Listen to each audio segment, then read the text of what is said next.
Hi, this is Phil, and I'm here to tell you all about the Capes and Lunatics Patreon. Get early access to all of our interviews, including the monthly Chichester chats with writer and comic book legend DG Chichester, new episodes of classic Capes and Lunatics shows, including The Quantum Zone, This, That, or the Third, and many, many more specials, all completely uncensored. Access starts for $3 a month, full video when you pledge $5 a month. Check out the link in our show notes or go to patreon.com/capesandlunatics. Hope to see you there. This is Jeremy Adams, and you're listening to the Capes and Lunatics podcast. In brightest day, in blackest night, no evil shall escape my sight, but those who worship evil's might. Beware my power. Green Lantern's light. Hello and welcome back to Sector 2814, the Green Lantern podcast. I am Phil. Joining me, as always, it is the Master of the Court. I am Will. Hey, everyone. And this time we're covering Green Lantern Corps 27 and 28. Or as Will like to call it, the episode before Secret Origin.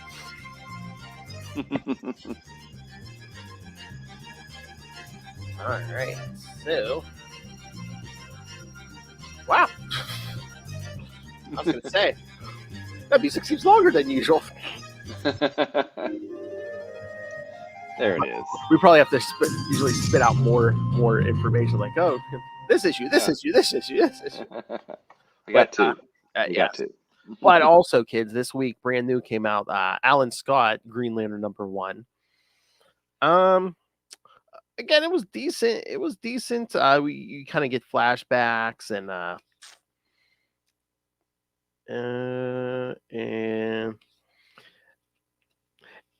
got some mysterious red energy. I wonder where this is going. It's interesting. I still don't understand that. Granted, I have not read Justice Society, but part of me kind of likes it, but it flies in the face of continuity because the Red Lanterns debuted much later. Yeah, I just wonder if it's going to be like an Alan Scott thing where it's like, it's not going to be officially a part of any core. It's going to, it's going to be like its own thing, like Alan Scott is to the Green Lantern Corps and stuff. Yeah. Although they kind of tied him in that ring in later on, so I don't know. Yeah, and I don't. So much of like that was Green Lantern number 19, from volume 3, yes. Pre-Emerald Twilight. I don't know. I think that's kind of quietly been jettisoned as continuity. I don't think it had. I think we're back to the Starheart, right? Mm-hmm. It doesn't have anything to do with a Green Lantern that was arrogant, and because one, we know the yellow impurity's been there for literally, I think, a billion years, if not more. So they didn't come up with a one to wood just for this. Yeah. Like when you record stuff, it's like, okay. It was an interesting story at the time, but it was. Well, once again, it's so weird because, like, they use like these names and like a version of these characters in the 40s, and then it's like when they started the Silver Age, they brought back Flash, Green Lantern, and it used it, and some use these names. I mean, again, Mark Waid creates the Speed Force in the 90s, and it kind of ties all speedsters together where it's like, oh, everyone's pulling from this one source. But it's like, you think with Green Lantern it'd be easy, but it's like, okay, his ring's different and has a weakness to wood, not yellow, and and it's so unlike. And then too, it's like, but by the Silver Age we have Earth 1 and Earth 2, so then it's like, after Crisis, when you merge everything, then it's like, okay, now you have to mush everyone in the same continuity. Yeah, and I don't mean this to be disrespectful to Alan Scott and the Golden Age Green Lantern that started everything, but I really feel like the Silver Age Green Lantern and the Corps have overshadowed that. Their success has overshadowed, Alan Scott and the Golden Age Green Lantern, several times over. Well, just it's because, yeah, it was such a bigger concept too, because in Yeah. the 40s it was just it's this costume caped mystery man with the just like a magic trinket, and then yeah, we get to this whole interstellar police shouldn't be a police force, but a whole interstellar yeah. hmm but yeah, it's well, and it fits so well because what Hal Jordan debuted in Showcase 22 in 1959, which is right, He could say that in his sleep, kids. yeah. You have the Mercury program, you have Yeah. Chuck Yeager, you have the Apollo astronauts in the 60s, you have all of these things about, science fiction becoming science fact, right? And there's that really kind of golden age sci-fi optimism embedded in a lot of those, Oh yeah. Silver Age Green Lantern stories. So, hey, it's what fired my imagination. I mean, I wasn't alive when, he debuted. I'm not that old. I mean 1959. My parents were 3. My My parents. my parents were 9 and 8, so Yeah. That is like one of the biggest tragedies that hits me personally is like my dad read all those original Marvels like back in the day. It's like Yep. when Spider-Man like all the Marvel stuff like Spider-Man, Fantastic Four, the Avengers. I'm like, oh, you had those and they're gone. Oh. Yep, the Avengers. That was my book. That was my book many, many, many years ago. Because like my dad knew all that old stuff. Because I remember when the Winter Soldier movie came out. Before he saw it, he's like, "That's Bucky, right?" I'm like, "Yeah." Yeah, that's Bucky. Yeah. Definitely But yeah, Bucky. I mean, I guess we're trying to play into history here, but it's so weird. Like the first scene in Alan Scott #1 is J. Edgar Hoover's trying to blackmail him into joining. Alan doesn't want to join the JSA really or work with the JSA. And he's like, "Oh, you're gonna do it." He's like, "Or else, these pictures are gonna come to light." And then it's like old pictures of him with like an old lover. It's like, "Oh, do what I say, or we're gonna let their alternative lifestyle out." Yeah. And then there's a scene later on with Doiby, he's like, "Who cares? Who cares about that guy?" Yeah, and his space cab, right? No, I think at this point he was just the regular cabbie. And Space Cabbie is actually another character, so there you go. At what point did Doiby become a space cabbie? He may not have been well, he had a space car, but now he's the king of another planet, right? Oh yeah. I think yeah. Those That was actually the aforementioned Green Lantern number 19. Didn't he show up in that? And they had to go to that planet to figure out where Alan Scott was or something? Yeah. Okay. Yeah, they brought Doiby in. Yeah. Which brings us full circle, right? Mhm.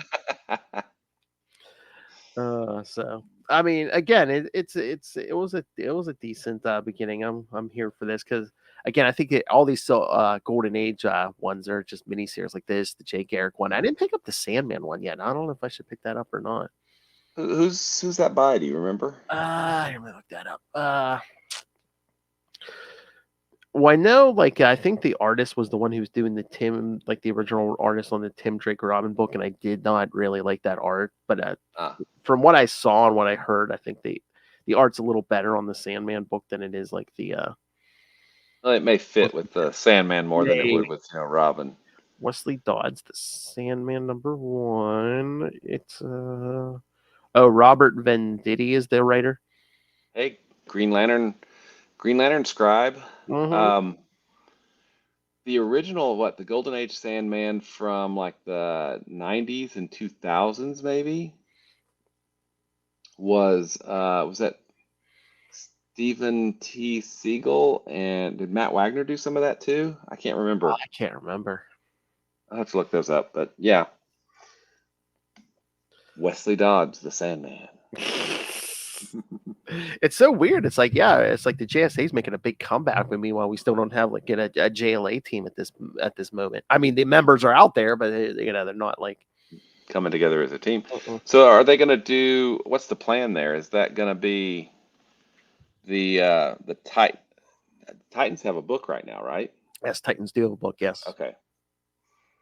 So they're taking center stage with somebody's certain favorite character leading basically the entire DC universe now. Oh, Nightwing, my favorite character. I mean, he hasn't been doing a ton of leading the whole. Well, I mean, in Dark Crisis, he kind of stepped up, but I mean, yeah, right now, I mean, yeah, he's leader of the Titans. Again, it's like, yeah, pretty much the Titans are like the, if anyone shows up at this point, it's the Titans. Yeah.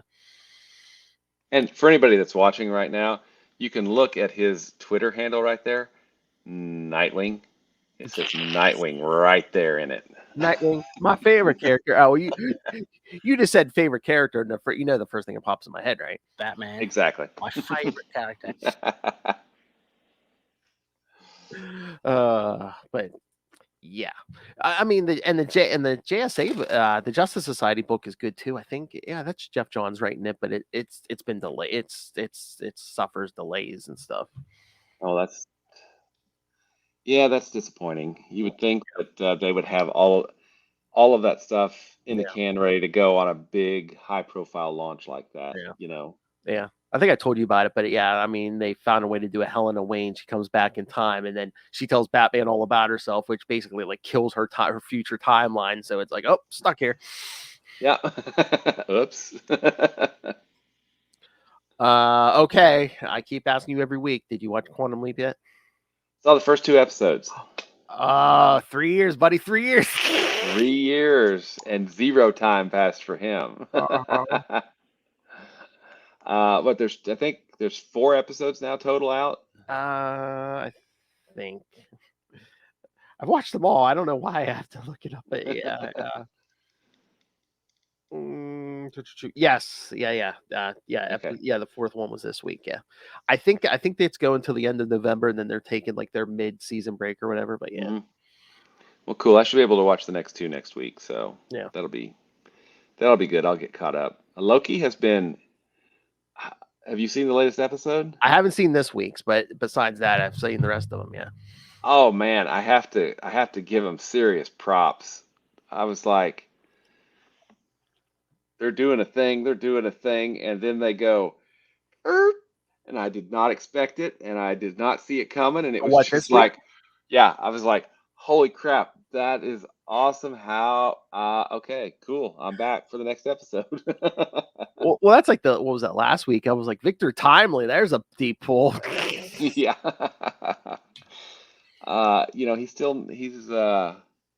He's got to go back to some of the timeline and create a certain android, right? You would think. Or that McDonald's is in, what is it, Broxton, Oklahoma?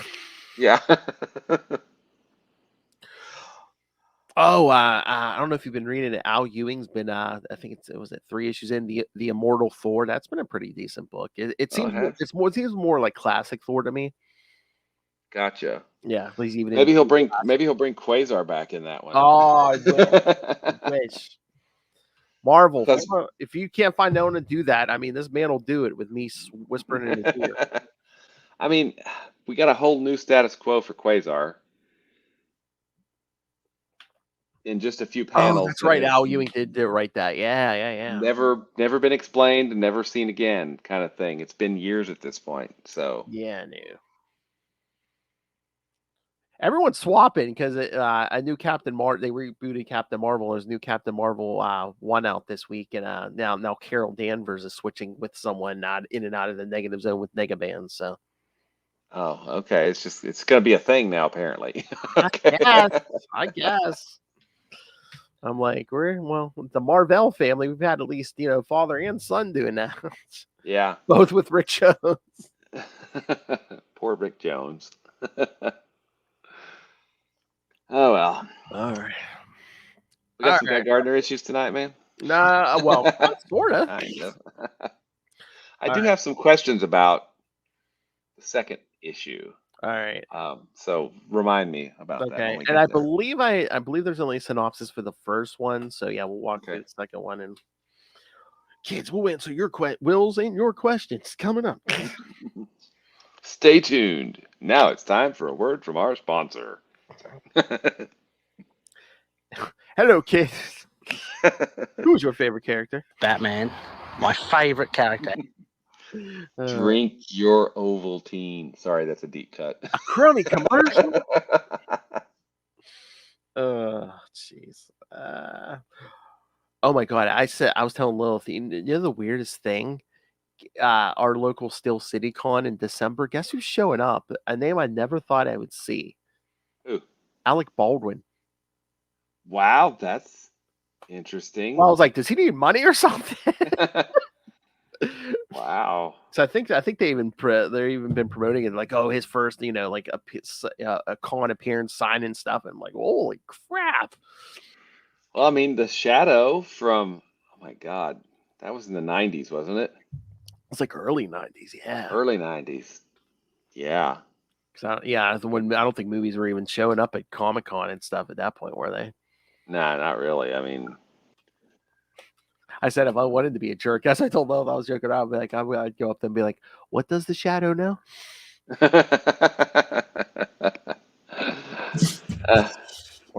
Or ask him about, tell me about this Beetlejuice guy. Beetle guys. Isn't he Batman? Sorry. Yeah, I am Batman. Yeah. Who, Phil? Who is it? Oh, well, Michael Keaton is Batman, my favorite character. Batman. All right. Like I said, I got synopsis at least for this first one. All right. Green Lantern Corps number 27 from October 2008. Eye of the Beholder, part 1. Yes, you do see giant eyeballs on the cover, kids. Yes, you do.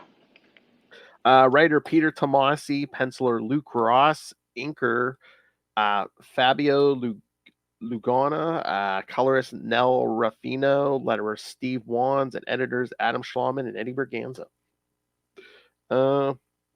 Guy Gardner finally opens up his new Warriors restaurant located at the Owen Citadel. Cal Rayner helps him out, and the grand opening turns out to be a moderate, if awkward, success. Inside the crypt of the Green Lantern Corps, caretaker Morrow administers the last rites to fallen comrade Buzzed. Sorry, what? Boo. Was he in a coffin? No, he was in a jar with holes punched in the lid. Who sacrificed himself to defeat Mongol. As the service concludes, he discovers that he is not alone. Sarek, not Spock's father, kids. A Green Lantern who possesses the ability to telepathically communicate with the dead is in the crypt. He says that the dead are growing colder and they worry for the future. A short time later, Cal visits a Green Lantern Corps training camp on one of Oa's moons. He meets up with Soranik Natu and talks with her while some observing rookies believe they're flirting before Kilowog puts the rookies back to work. As the rookies are being put through their paces, they suddenly find themselves inundated by a plague of falling eyeballs. They soon discover, to their horror, that the eyeballs belong to the family members of the Green Lantern Corps. Cal, in particular, is outraged and wants to get to the bottom of this hideous massacre. So this is like the second arc where we've had like raining body parts. Yeah, it seems to be a theme. Yeah. So I did not remember reading these two issues just from the covers. So when I saw the covers, I was like, are they bringing back like the Emerald Empress and the Emerald Eye from Legion? And I was like, what's going on? No, it's not. And I was like, oh, okay. Now I kind of remember reading this story. So, okay. And let us not forget, kids, this foreshadows the coming of the Black Lantern Corps. The what, Phil? What? I know not what if you speak. Stay tuned for January, kids. And I guess they were just trying to find a place for this. Yes, this is in the trade paperback. Green Lantern Corps, Sins of the Star Sapphire. Yep. Right up there. Yeah. I guess it's a small 2-issue arc here. Mm-hmm. All right. So, yeah. Well, thoughts, Will? I thought this was a good issue. It's kind of a What's a burger again? exactly, yeah. It's kind of a nice break from the breakneck pace of the Ring Quest. Although we did get to see Mongol come back. Apparently, Mother Mercy didn't, her kids weren't hungry enough. I don't know what the deal was, but Should we say she expelled him? maybe. Guy does mention that would probably happen. Foreshadowing. Foreshadowing. But yeah, I thought this was a pretty good issue. It was a nice change up from all the doom and gloom. Now, there is something in that first issue. Kyle is drawing something. Is that Kyle's drawing that shows up in there? Wait, which? It's like in a bag or something. And Guy sees it, and it's a lantern like getting cut in half or something. I think so. Yeah, I think so. He's drawing something. Oh yeah. That is because he crumples it up before, but then Guy picks it up later. Yeah. Mm-hmm.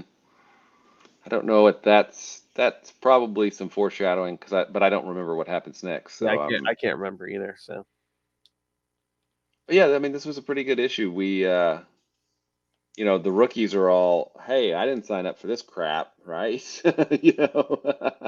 If my family's going to be in, so they're, basically storming Salak and Salak and trying to, hey, I'll quit if I got to go home and protect my family, right?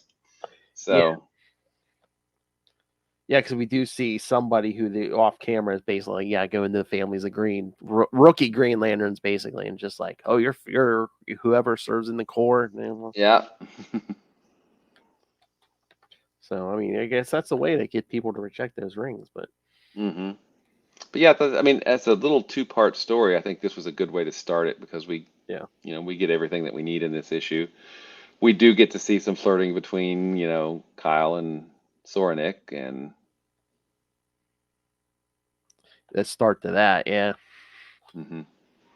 But that scene, it's just like, oh, it's raining. It's not rain. That's not right. It's eyeballs. It's chili balls. And that was a little weird when not Spock's dad goes down into does he go down into the eyeballs in this issue? Might be the Next day? Okay.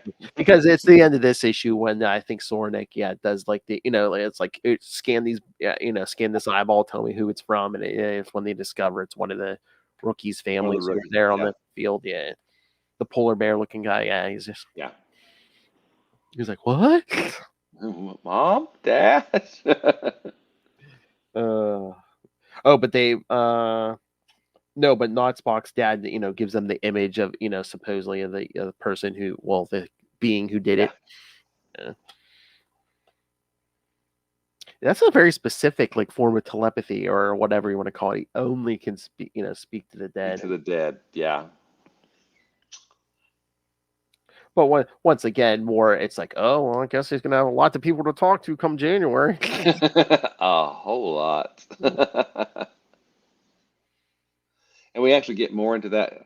Don't we get in the next issue, I think we get a retelling of the scene that we got in a Green Lantern book where Scar sends him out to talk to the Anti-Monitor, right?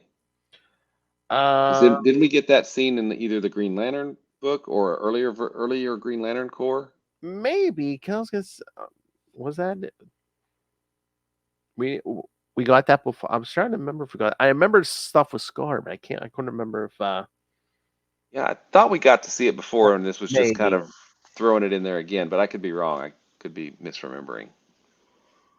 But yeah, I know Scar's been up to stuff. But yeah, I can't remember.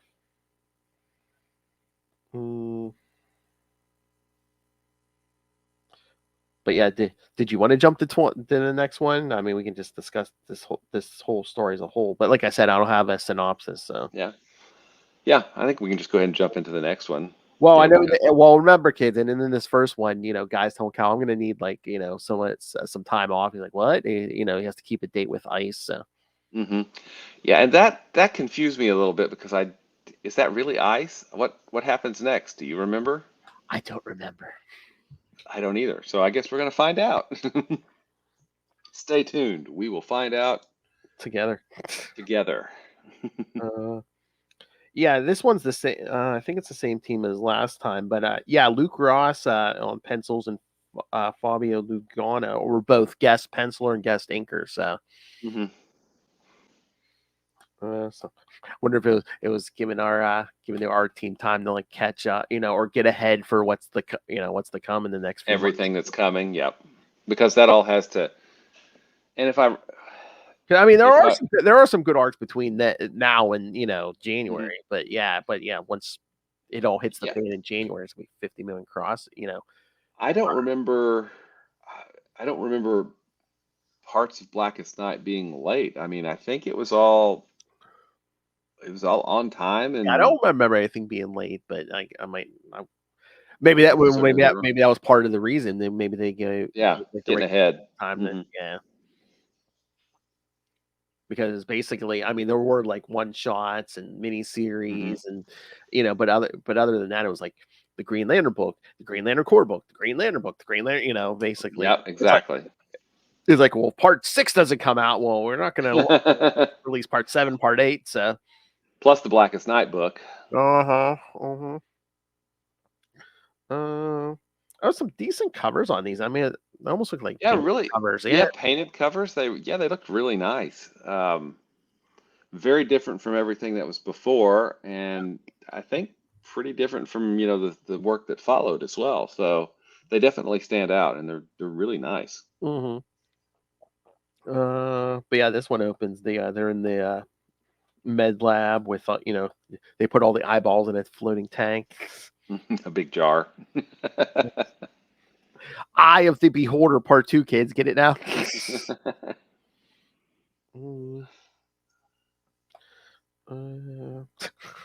But yeah, Cal's talking about wanting to bring in whoever did it. But yeah, they're all talking about not Spock's dad, about how he can just hold that one of those eyeballs or whatever and get a latent image, the killer and stuff. Except he just jumps into the vat and then surrounds himself with the eyeballs, which is weird. But the best is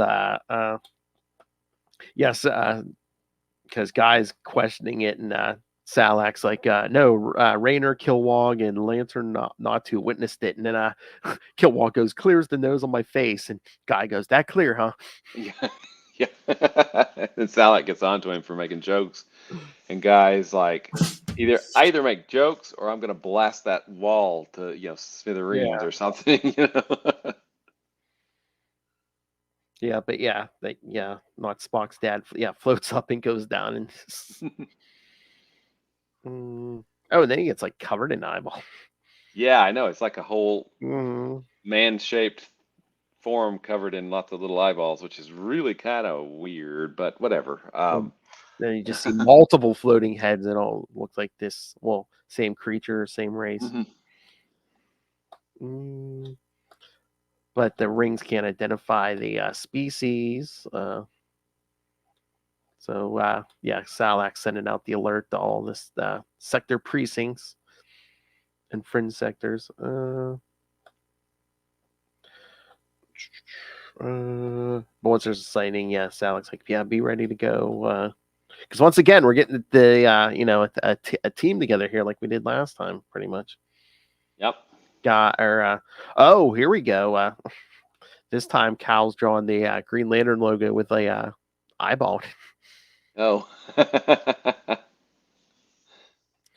As Guy's charging up his battery, Ice shows up. Yes, that was unexpected. I'm trying to remember who's Simon Terrience. She said she hitched her ride with Simon Terrience. SYMONTERRYNCE. Hang on, let's see. SYMON? SYMON, and then Terry, TERRY, and then an NCE on the back of it. Okay.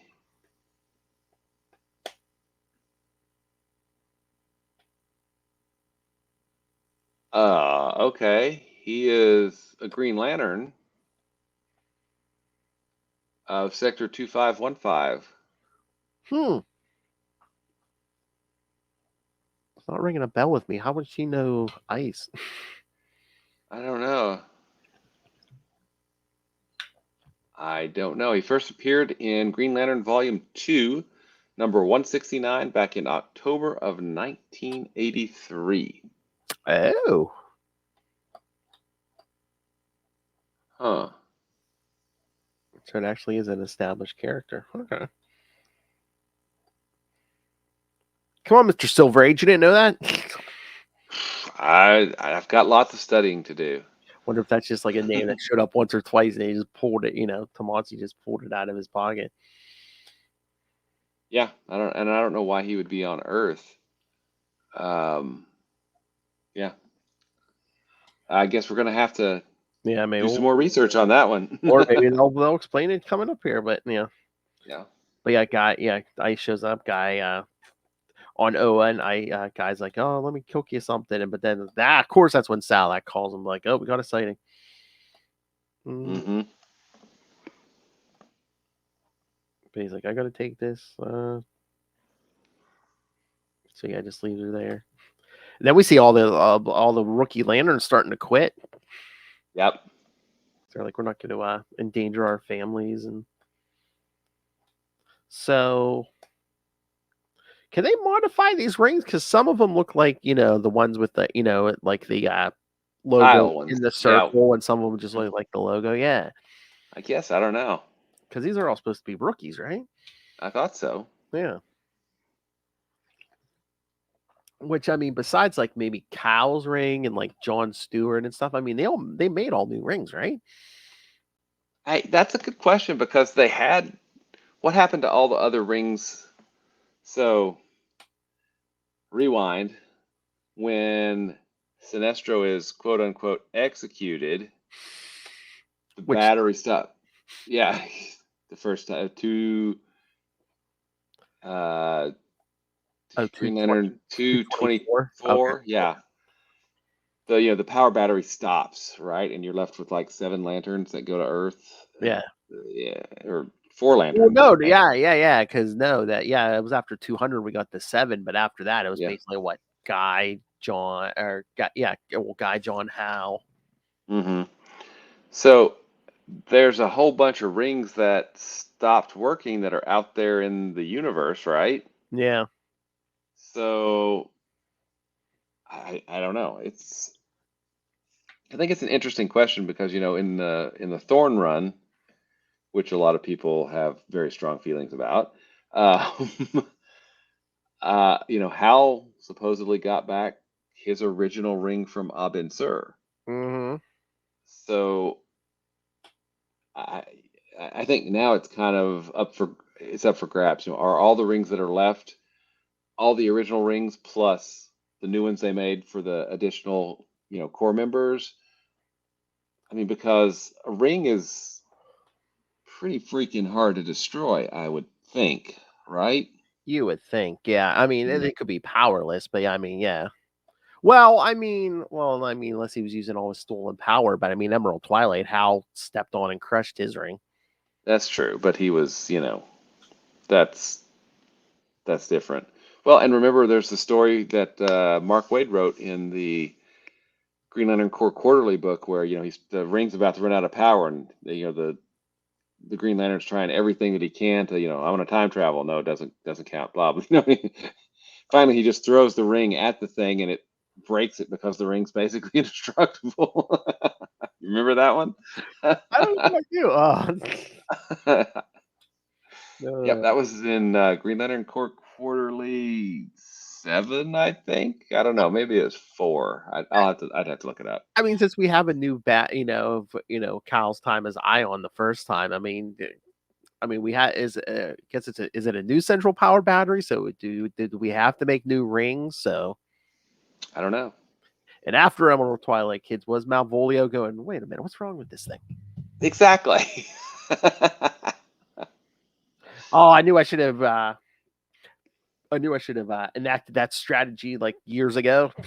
Yeah, exactly. Darn it. That and Cat Matui. That's the only thing we'll talk about from Action Comics Weekly, kids. That's right. What's the first rule of Action Comics Weekly? We don't talk about it. Oh, We don't Electric talk about Bullet. it. We're skipping over it, man. We'll do the other Nice. Superman books at that time. No Action Comics Weekly. Action Comics went from issue 600 to, was it 642 or something? Yeah. Nothing happened You in know- between there. And it's kind of sad because I can only imagine how hard it was to wrangle that many creative teams Oh, yeah. on a weekly basis and get all of that. I mean, it was. Oh, I read something somewhere where Mark Waid said he's like, yeah, there were some. I don't know if they had the deadline was like on a Friday or something, maybe like Friday 5 o'clock or something. They were working to the last minute sometimes on that damn thing. Mhm. He was saying. Yeah, unfortunately, the thing that we don't talk about didn't do Green Lantern any favors. I don't think. No, I mean, there was okay stories. I mean, there was like at least 1 or 2 Nightwing stories in there. There was some other stuff in there where I think it was okay, but it's like just got drowned in too much crap, Mhm. Oh, it didn't treat Green Lantern good. Yellow safe locked in a yellow safe. Oprah, need I get going? Oprah, Malvolio, poor Cat Matui, No wonder poor Matt Kona didn't come back, man. Yeah. True. So yeah, so while the rookies are turning in their rings, Alex like, just hold on. Plan's been set in motion. We got guys on this. And then we see another one of these creatures about to attack another Green Lantern family. Till Guy zaps him. You're under arrest, you sick bastard. But then she kills herself, right? Yes. So Guy's like, oh, that wraps that up. But no, not so fast because Kilowog's run into like another one of them. I think Kyle runs into another one. Yeah, because I think they bring in at least They bring in 4 of them, right? something. Or 3 of them. And then get the 4th later. Yeah, well, I know the one, I think just the one gets its arm severed, I think, with the one with that had its ring on it. So, because yeah, kids, more Yellow Lanterns. But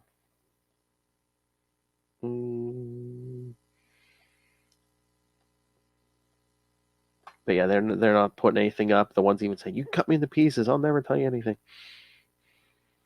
He keeps saying, "Guys, shut up, dude." But then not Spock's father's like, "Here, can you open the?" They brought the dead one back. He's like, "Can I get to that one?" And the live one's like, "What are you doing, you freak? Take your hands off my sister." Then he says, "Quintet." It's a group of 5.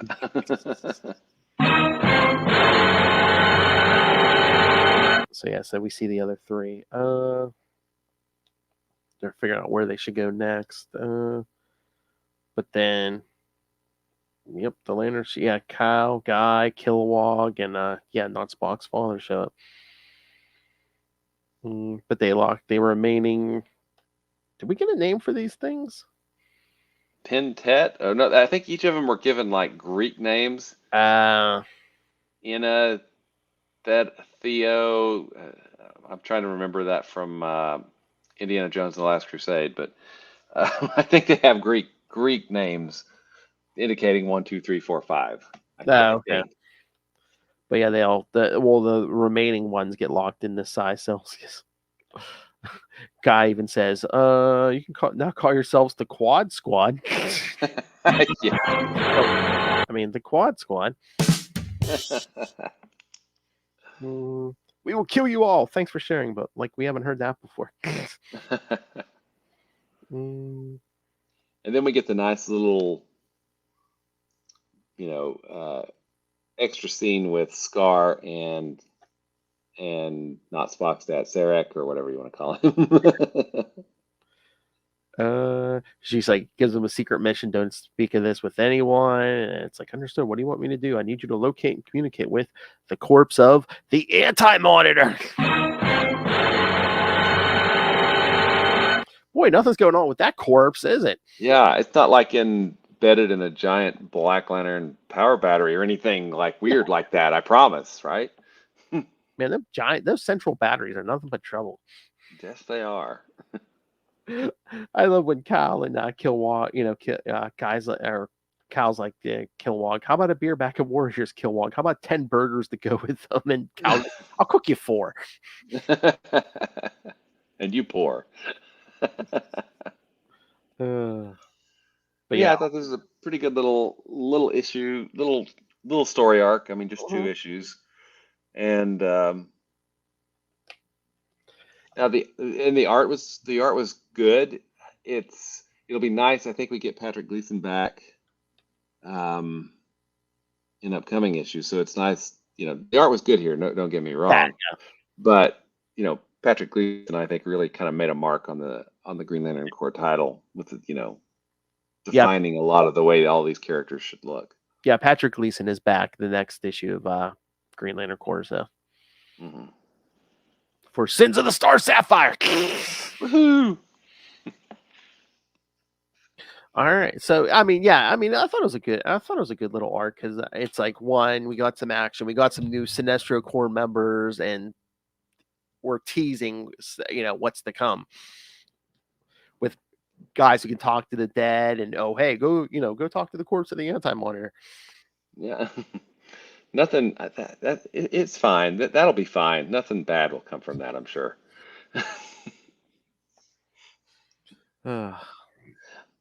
That's like Superboy Prime and like Cyborg Superman. It's like, we hadn't seen the Anti-Monitor in how many years, but then, man, once they brought him back, man, they milked him for all he's worth. That's right, absolutely.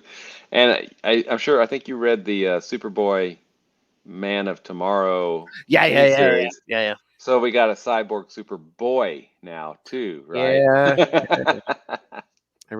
Every brand, they got to do their own thing. Yeah.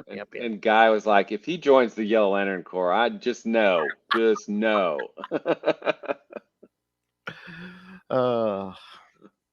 So, okay, I was thinking about this when we were talking, because in the newest Green Lantern stuff, I guess the United Planets has like, well, basically, Hal didn't have a ring. None of them really had rings, and like they had I'm like, wait, it just hit me now. I'm like, wait a minute, so we confiscated 7,200 rings.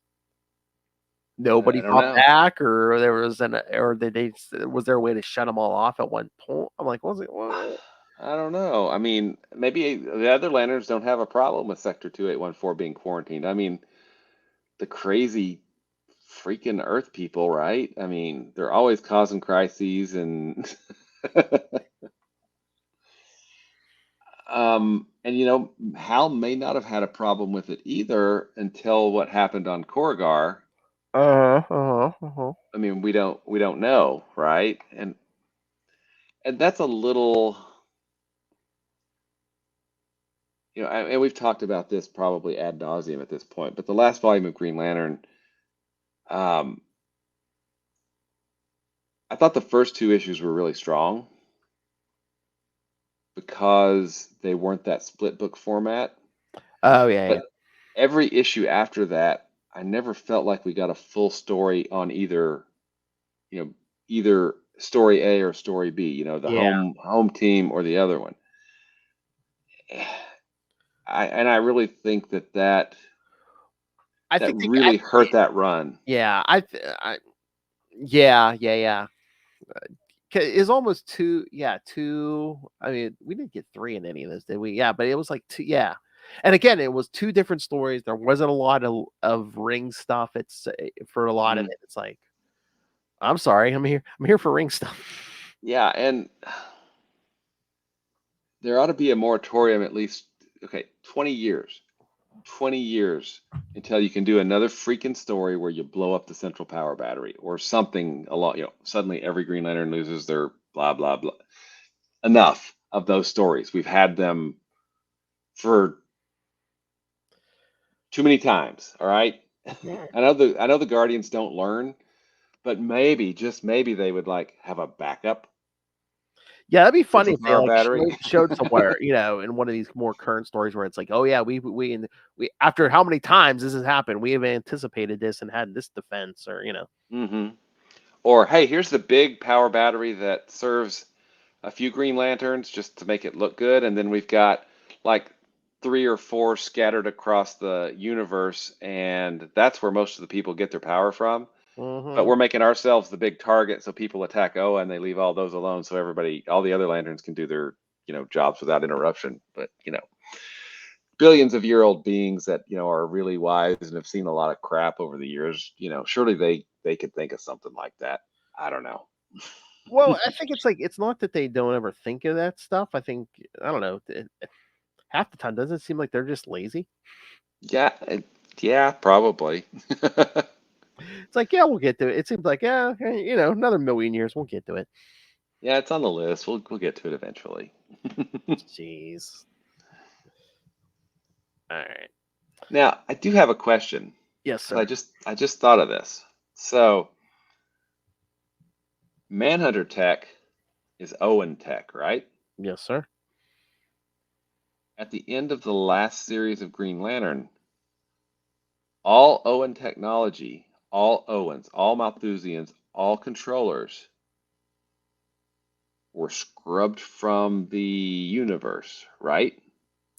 As far as I know, but again, I thought we had some dead Green Lanterns, but by the time Dark Crisis rolled around, it seemed like we saw everybody. Yeah, I know. So what does that mean? I don't know what that means, but I do have faith in Jeremy Adams because Yes.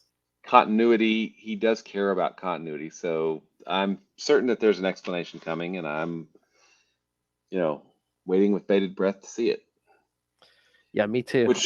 Which we probably would have had it by now if it weren't for Night Terrors, which, don't get me wrong, it was a good story in Green Lantern, at least because it was written by Jeremy Adams. But that put us 2 months behind because it was Yeah. 2 months where nothing happened that we wanted. We've been wanting answers to questions for a year and a half now, right? Yeah. Like I said, count your lucky stars that you actually got the writer of the regular book, because some books, yeah, Night Terrors, it wasn't by the regular writer, so Yeah. So it could be worse, but I'm thanks DC for derailing everything for 2 months, because I'm sure it worked out really well. wow, that's not a that's not a disappointed man there. No. No, not at all. Not at all. Uh, Not at all. all right. Anything else, William? I can't think of it. I mean, this is a good little arc. Had some great covers. Oh yeah. Art was great. Story was great. I mean, it's a good little 2-part story, which you don't get a lot of No. anymore. Oh, yeah, I was gonna They're say usually I appreciate taking something like this and not stretching it out. No, Mhm. it worked. Yep. And again, I think we were maybe again, it's like we had like another kind of like 2-issue fill-in. So I wonder if we were like hmm letting people catch up, get ahead and And stuff. yeah, it sounds pretty reasonable to me. I mean, but yeah, because you know, I forget really just how big a deal Blackest Night was. I mean, Oh, it was big, and it was big for almost an entire year, right? Because there yeah. was the 0 issues, then it went up to 8. So there's 9 issues of the regular series, all those limited series, yeah, which we're going to get into, and then I mean, I think it's the biggest event like that was focused a lot mostly around the Green Lanterns and stuff, because even like Millennium, that was like Manhunters and stuff. I don't think that was as big a Green Lantern story as Blackest Night. None of it. no, and now Millennium is interesting. I'm glad you brought Millennium up, because that was about Manhunters Yes. and them being stationed on Earth and making armors and things like that. So maybe, just maybe, we're going to get a tie into that. I mean, Jeremy Adams does know his continuity, and Mm-hmm. that's a big deal for Green Lantern, right? Yeah, I mean, we just covered some of it on Electric Mullet, World of Smallville. It's like for a generation, they had like sleeper agents, like all the kids of Smallville. I mean, they had Lana Lang reporting to them on a regular Yep. basis about Superman and stuff. And like I was saying there, it's like some of the books, it's like, yeah, they had sleeper agents. Other books, they just like created androids basically. Mm-hmm. And then also other places they had scumbag humans like Wally West's father, who was just like, okay, okay, cool, whatever, yeah. Yeah, I may have to go back and we'll see how if it ties in, which I have a lot of faith in Jeremy Adams, so maybe it will, and maybe we'll have to go back and do a little reading research, right? Yes, no harm in that. Definitely. All right, kids. Well, we only got a few episodes left this year. Next time, though, part 1 of a story near and dear to Will's heart, Secret Origin. We'll cover the first half from Green Lantern 29 through 31, and then part 2 the week after from Green Lantern 32 through 35. And then the week after that, we'll cover Green Lantern Corps 29 through 32, which we already said was Sins of the Star Sapphire. The week after that, we will cover Green Lantern 36 through 38 and Final Crisis, Rage of the Red Lanterns #1, which is, of course, is Rage of the Red Lanterns. The week after that, we'll cover Green Lantern Corps 33 through 38, which is Emerald Eclipse, which I don't remember, but I don't either, but we'll get there. And then the penultimate episode of the year, take a drink, Future Loaf, Green Lantern 39 through 42, a little story titled Agent Orange. Oh, Will. Oh, that'll drop. That's going to drop a few days before Christmas. Agent Orange. Perfect. As you know, there's the Larfleeze Christmas special. We're not there yet, but man, we're going to get him the week of Christmas. Right before it. Perfect. And then that's perfect. Like I said, the last episode of the year, yes, it will be episode 150, where we'll take a little break before Blackest Night and cover Green Lantern Earth 1, Volume 1 and 2. So cool. Should be a little bigger episode 150, kids. So yes, so send us your thoughts on all that. Send your thoughts on all the current Green Lantern books, what we're covering next. Email us, CapesandLunatics@gmail.com, or call the voicemail 614-382-2737. That's 614-38-CAPES. And remember, you can find all things Capes and Lunatics, episodes, social media, merchandise, the Patreon, where again, you don't know what you'll find. Drunken Loaf Hellfire, Sober Loaf Hellfire, movie reviews, yes. I don't know if we even decided on November yet, but yeah, October was ranking the Scream Queens, so you never know what you're going to get. So, yes, find all of it at tubespace.io/Capes and Lunatics Podcast Network. That's tubespace.io/Capes and Lunatics Podcast Network. All right, Mr. Will Allred, master of the core, master of the Quantum Zone, master of Kickstarter and podcasting. And you know, one of the things he's done. All right, Mr. Will Allred, where can people get a hold of you? You can find me at Wallred. That's at Gmail or Twitter. I don't know, whatever that's called. Blue Sky, Facebook, probably on Mastodon, maybe a few other places that I can't remember setting up at this point. You won't see his accounts on there. You probably won't see him doing much, but it is on there. Yeah. If you'd like to read the comics that I write, you can check out Crossover Division at crossoverdivision.com. And there's, thank you, Phil. Yep, number 4. Yep. The hardcover should be going to the printer really soon, I hope. And then if you'd like to check out Diary of Night, you can do that at diaryofnight.com. And finally, you obviously have great taste because you're here listening to us. That means you probably love Marvel's Quasar almost as much as we do. Almost. And if you'd like to find out more about him, you can do that at the Quantum Zone, quantumzone.org. I'll put it in my navel. Hey, boys, you look at the party? I love the party. I'm not saying this man has a big head or nothing, but I am God. Seems like I'm getting a package every other day. They aren't even attempting to enter our orifices. Thank you, Tom DeFalco, for that line. That is awesome. I, of course, love Hal Jordan. Thank you, Allred, for that line. All right, kids. Thank you for joining us. Come back next week for Secret Origin Part 1. We'll do the first half of that. We'll stretch out Will's excitement for 2 weeks. Secret Origin of Hal Jordan and his history with Sinestro. And the color yellow.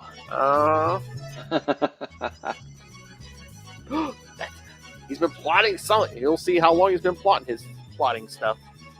All right, kids, come back next time. And remember, I was glad to see you. Get it? Get it? Eyeballs. I